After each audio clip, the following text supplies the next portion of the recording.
Why does your paycheck change based on decisions made by 12 people in Washington? The answer is simple. The Fed.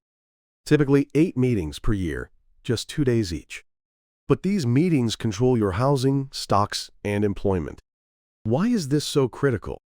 This slide explains everything. The FOMC typically meets 8 times per year for 2 days. Emergency meetings are held when necessary. 12 voting members consist of board governors and some regional Fed presidents. Most decisions move rates in 0.25% increments.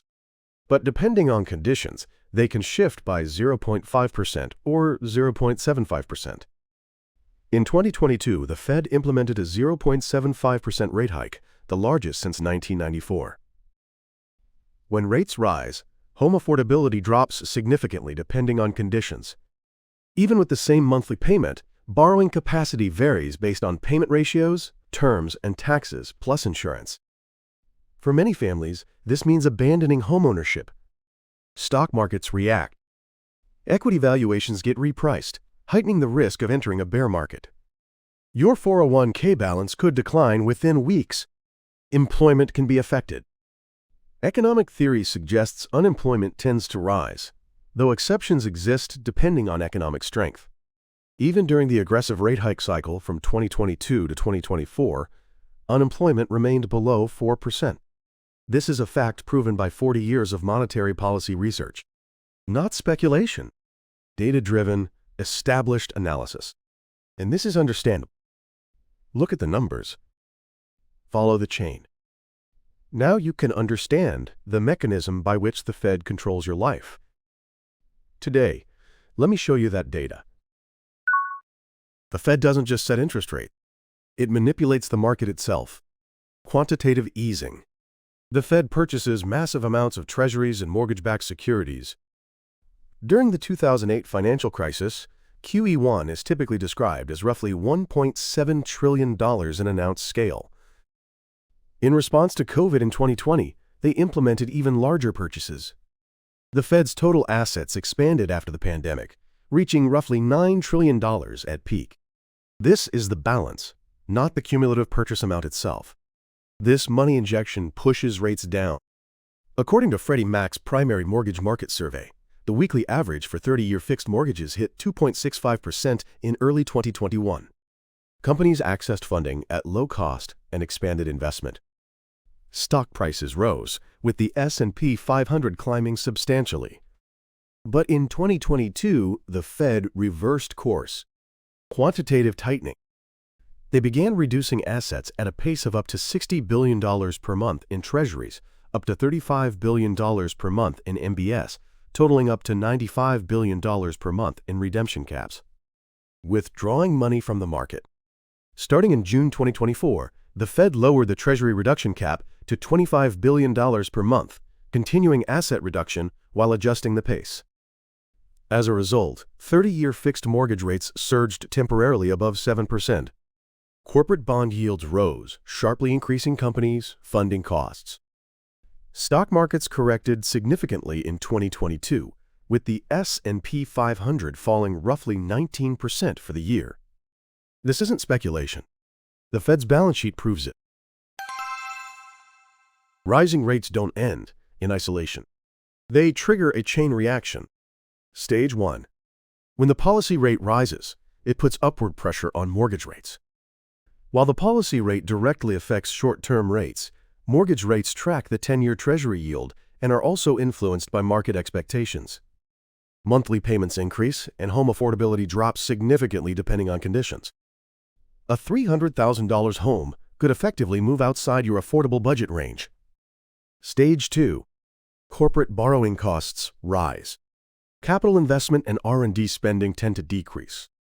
Hiring becomes cautious, and in some cases, layoffs occur. Stage 3.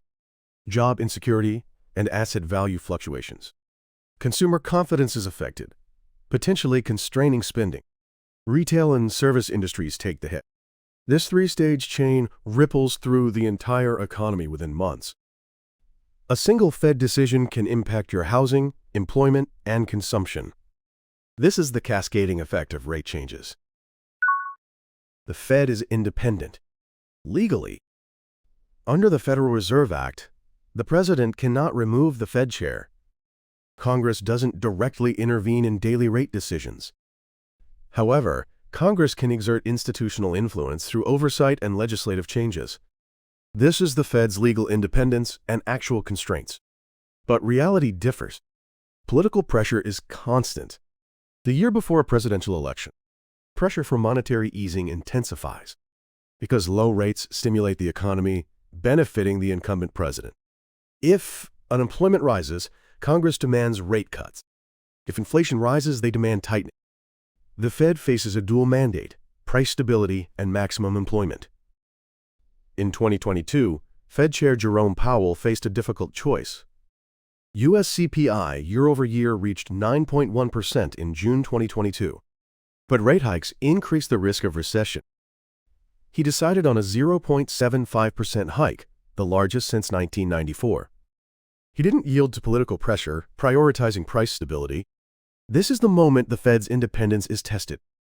But in 2024, as inflation cooled, the Fed pivoted to rate cuts again. They implemented a 0.50% rate cut in September 2024, shifting monetary policy toward easing. This policy shift is also creating new market waves. September 15, 2008. Lehman Brothers collapsed. The financial system was on the brink of collapse. The Fed moved swiftly. They implemented emergency rate cuts. From 5.25% in 2007, they began gradual reductions, reaching 0 to 0.25% in December 2008. But that wasn't enough. Quantitative easing, round 1.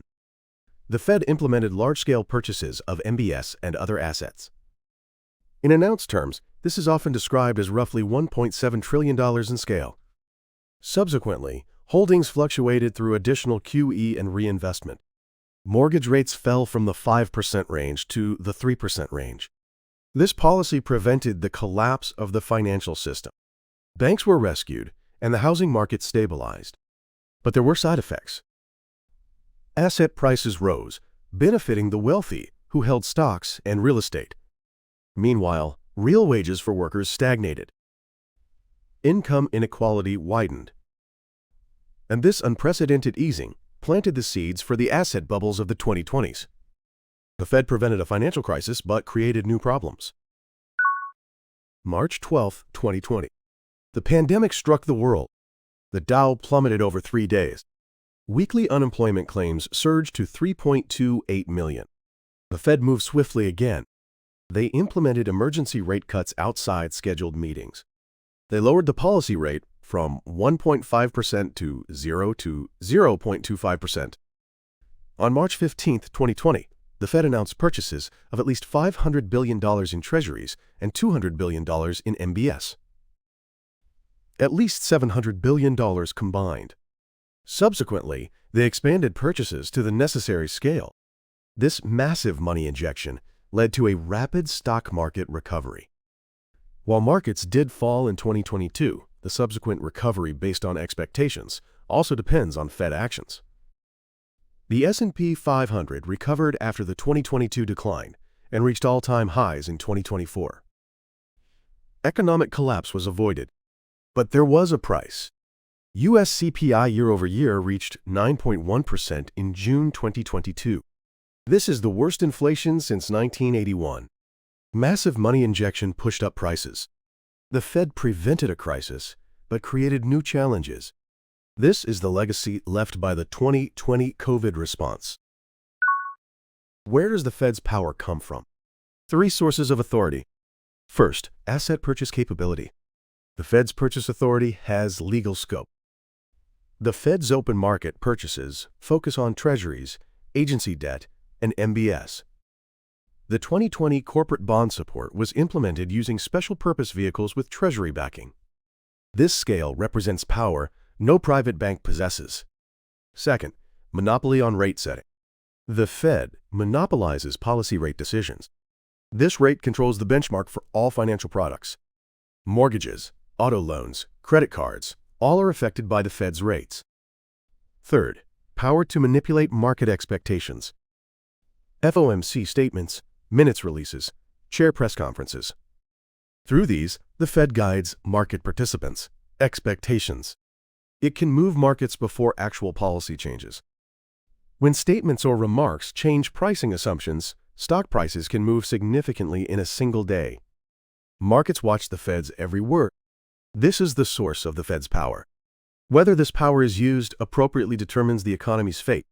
And even now, the current policy rate range and balance sheet operations determine the baseline for mortgage rates and economic conditions. The latest policy rate range and Fed total assets trends can be checked in weekly updated data. Now, let's summarize today's analysis. Here's what this all means. First, the cascading effect of rate decisions. At typically 8 FOMC meetings per year, policy rates, mostly changed in 0.25% increments, but sometimes by 0.75% or more depending on conditions, can significantly reduce home affordability depending on circumstances and reprice equity markets. Theoretically, there's unemployment risk, though exceptions exist depending on economic strength. This cascade can impact your housing, stocks, and employment. Second, crisis response, achievements and costs. QE, won in 2008 at roughly $1.7 trillion in scale, and massive 2020 purchases that pushed Fed total assets to roughly $9 trillion at peak, prevented financial collapse but expanded asset bubbles and income inequality, leading to 9.1% CPI in June 2022, inflation not seen in 40 years. Third, power beyond government. The Fed wields asset purchase capability, monopoly on rate setting, and power to manipulate market expectations, exercising economic control more powerful than private banks or government. Including the 2024 pivot to rate cuts as inflation cooled, it continues to exert influence. If you were Fed chair, which would you choose between price stability and maximum employment? An invisible hand controls your life. Let me know your thoughts in the comments. Thanks for watching. If you understand why Fed decisions directly impact your life, this channel will serve you well. Each time, we analyze world events through geopolitical and economic lenses, deepening your understanding of the world with facts, not emotions. Subscribe to the channel and join me next time to explore the truth of the global economy. See you next time.